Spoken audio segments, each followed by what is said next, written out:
Hello all, I hope you had a good Christmas, or if you don't celebrate Christmas, whatever holiday, or just a good Monday in general. But anyway, today, for the last video of 2023, I was looking at my calendar, sorry, we are going to talk about Like a Dragon Ishin, which I just been on stream. Yeah, it was last week. So anyway, let's just get right into the story.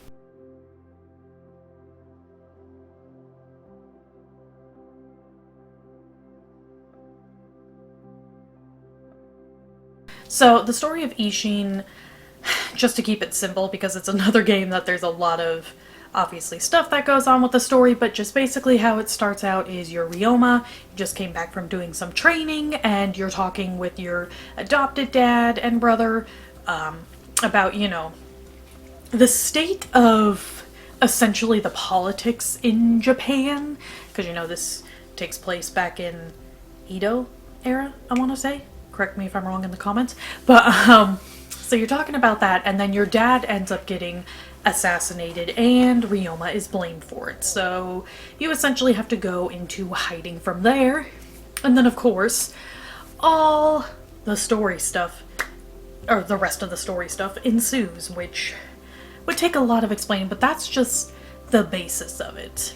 Just to give you the base idea of what is going on. So anyway, we are going to now move into the gameplay.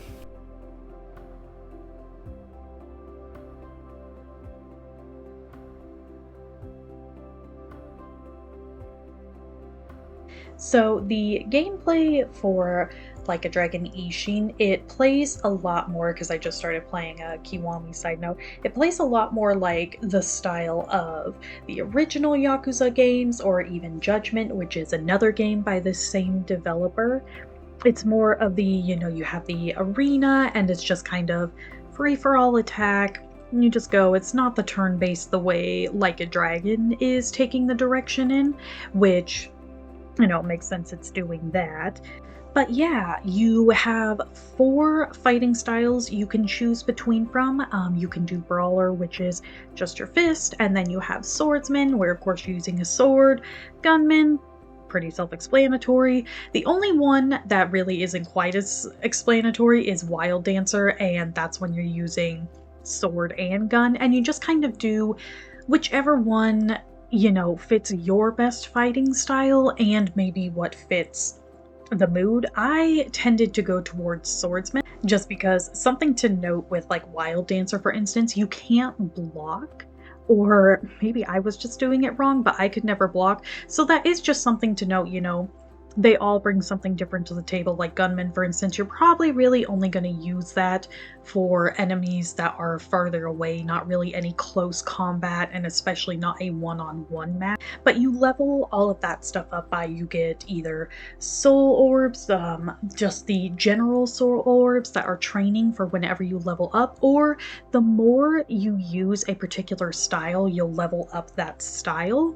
And you will get an orb that is specific. You can only use it for, leveling up gunmen, let's say, or whatever, whereas the training ones, you can put onto whichever one you want. And it is pretty easy to get all of them, if not completely upgraded, very, really heavily upgraded. If you just do plenty of the fighting, which there's plenty of random enemies to get into fights with to get yourself leveled up.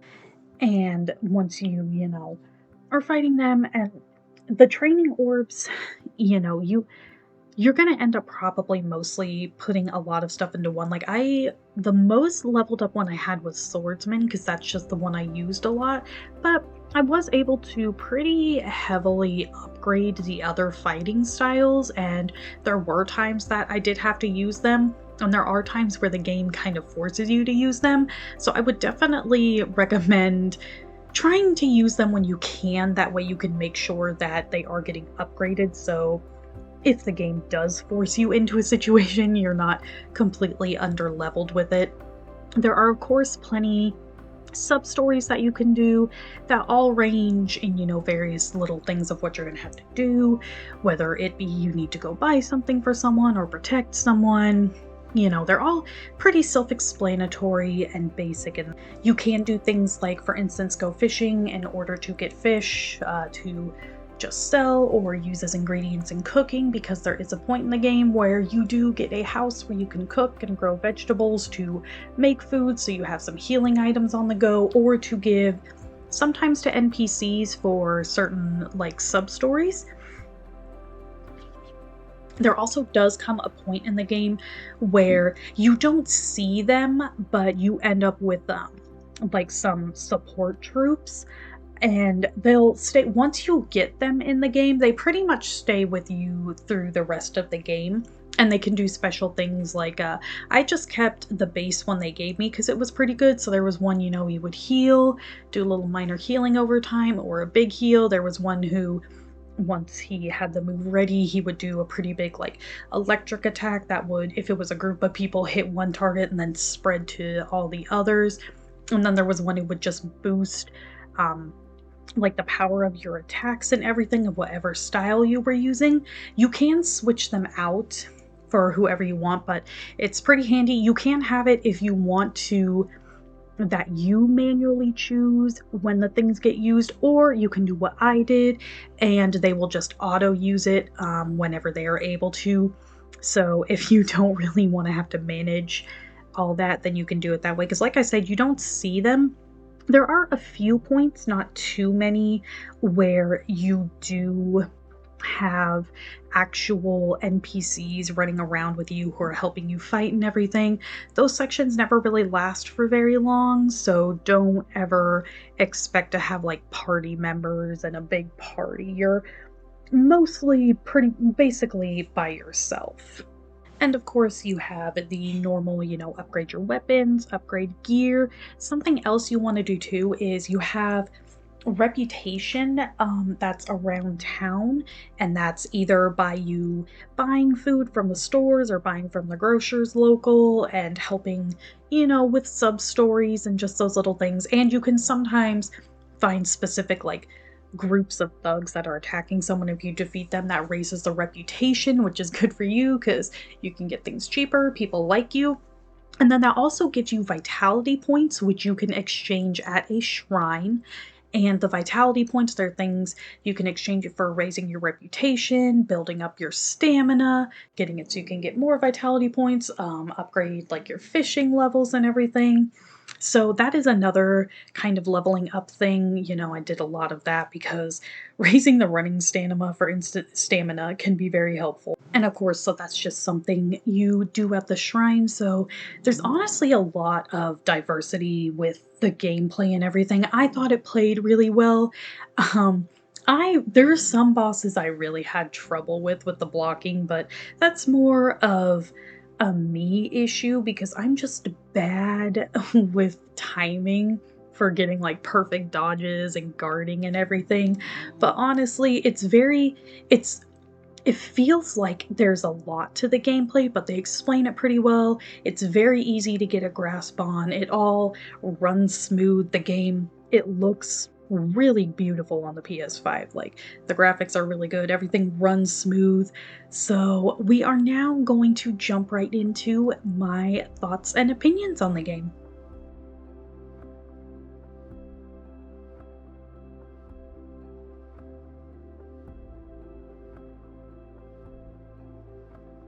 So honestly, with this game, there were aspects of it that I liked. Like, for instance, I like the characters, I like seeing how they interacted with each other.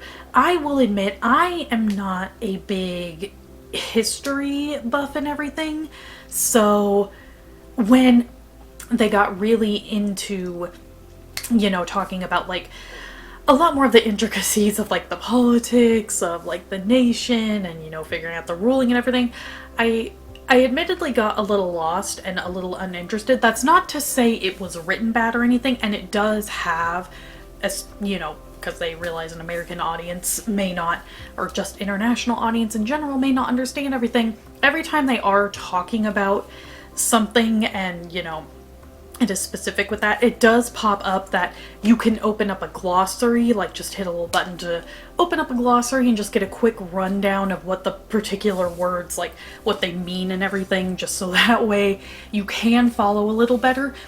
So in that regard, just, completely, it's not at all me saying it was written bad or anything. I am just not huge into history, so I cared more about what was going on between the people, not so much the political aspects and everything. Again, not to say it was written bad, just history and stuff, not my forte. Now, this was a game I did try to start out on normal, and then I hit a boss that does have a rather big difficulty curve, and because we had already talked about the gameplay with how that works, the leveling up, it's not, because it doesn't run like a turn-based. So I did admittedly have to turn it to easy. So if you find, some of the fighting is a little more difficult, it's not that turn-based, you may have to go to easy. Not really a big deal. But honestly, like, the game, it looks beautiful and everything. Like I said, I did like the characters and everything. And the nice thing about Ishin is, if you're not as big into the political and everything, it's not a game that drags on forever. You can beat the base game in like just under 25 hours if you're doing just that.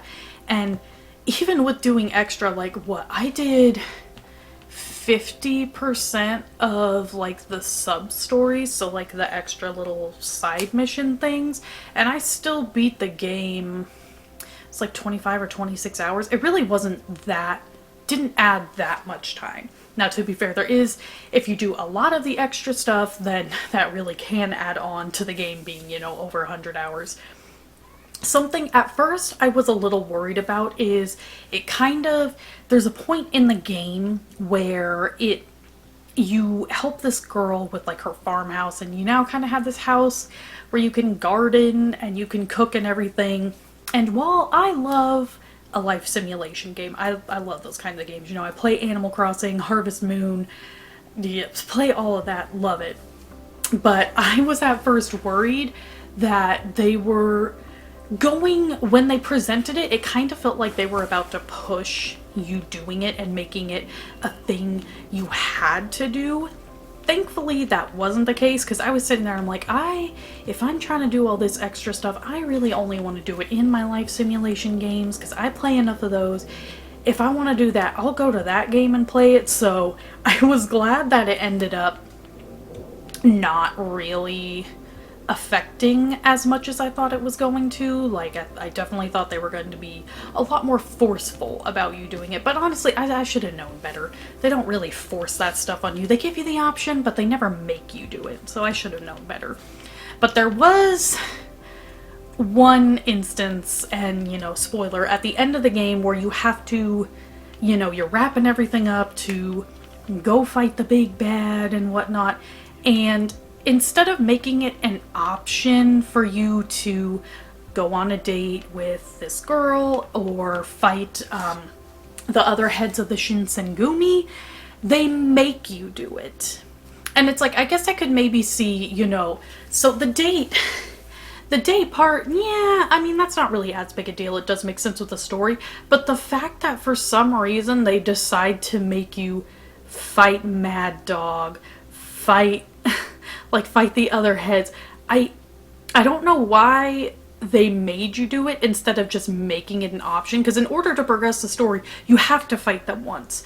You can go and fight them again if you want before continuing on the story, but you have to at least fight them once.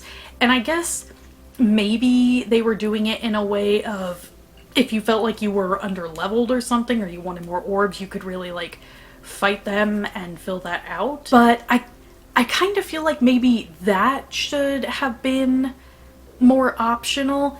And so just another kind of quick complaint, I guess you could say also, is if you are not using like the fast travel system, you will end up getting bogged down with so many mini quests going on, because just walking around, there were times I started and ran into like 4 or 5 different sub stories in like 10 minutes. Now, to be fair, all the sub stories are super quick and everything, but it still did feel like a lot when it was like I would take a few steps and another story would start. Okay, finish that, and then take another few steps and it felt like another one was starting. So I feel like there maybe could have been markers on the map like the way like a dragon did and everything, but I do kind of feel like it was maybe a little much and a little overwhelming with the way they were throwing the sub stories at you, because it really did just like shove a lot at you, and there was no escaping it. They were there and you could choose to ignore them, kind of. And I say kind of in the fact that you always didn't necessarily have to complete it, but you had to go through the dialogue with it, and sometimes with just the way they were, you kind of did end up forcing having to complete it. So it would kind of interrupt the flow if you were just really focused on wanting to get the story done and everything. I mean, it wasn't the worst, but that is just a little nitpick and complaint that I would say I kind of had. And that's from someone who a lot of the times I like to do the sub stories and everything. I was like, oh yeah, I'm going to try to do as many as possible. I did end up giving up on them just because they felt really short, and there were a few that were good, but just really short and really meaningless. And there was like, I mean, there was a couple that felt like the same, because it was like, feed this dog a bone so he'll stop barking. Feed this cat food. Oh, now you have to periodically come back. Give this cat a bath. Come back periodically to give it a bath. Like, it felt like there was some repeats, and they were just so short and didn't really feel like there was point to it or they were fleshed out or anything. So I kind of just gave up on doing them, because I just ended up not really caring that much about them. But I mean, you know, they're not terrible, like I said. It is, in the hindsight, the fact that they are so quick to do, it doesn't necessarily take up a lot of time, but at the same time too, even with how quick, it's like, well, it feels really pointless. But anyway, I think I'm gonna give this game a 6.5 out of 10. I didn't hate it, but it wasn't one of my favorite games that I have played recently. Just gonna be, you know, completely honest here. But anyway, I hope you all enjoyed. Let me know in the comments below if you played Ishin, what you thought of it. If you like this video, go ahead and hit that subscribe button to see more. I upload every Friday. My Twitch, where I stream Monday through Thursday, 7:30 p.m. Pacific Standard Time, is linked down below, as is my other channel. Instagram, Twitter, Discord, if you want to keep up with all that stuff, all linked down below. But yeah, I hope you all enjoyed, and have a happy new year, and I will see y'all in 2024. Bye!